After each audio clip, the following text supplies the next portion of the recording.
Земјоделците кои ги зголемиле своите стада или формирале нови до 28 месецов може да аплицираат за добивање пари од програмата.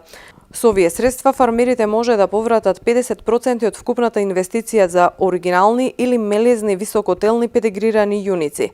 Исто така, со оваа мерка се признаваат трошоците за набавка на педигрирани машки и женски приплодни грла, овци, кози, оригинални мелези свињи, оригинални или хибрид од увоз со потекло од признаени организации согласно Законот за сточарство. Ги повикувам сточарите да го запазат овој рок со цел навремено на платежната агенција да се обработат барањата за да може навремено да се изврши исплатата. Воедно би сакал да потенцирам дека во новата програма за рурален развој за 2019 година токму за ова мерка вкупната финансиска подршка ја зголемивме од 14 милиони денари на 90 милиони денари.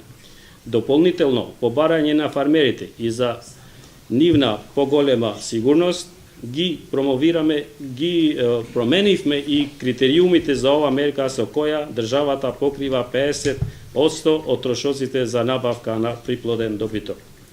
Поточно, оваа година, фармерите кои планираат да инвестираат во набавка на добиток, прво ќе склучат договор за подршка со платежната агенција, а па потоа ќе ја реализираат инвестицијата и после тоа следува исплатата.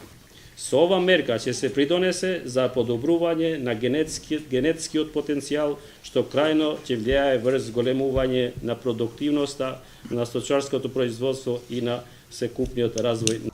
Од Министерството велат дека на сите земјоделци им се дава можност за обновување на генетскиот потенцијал на стадото и зголемување на количеството квалитетно млеко.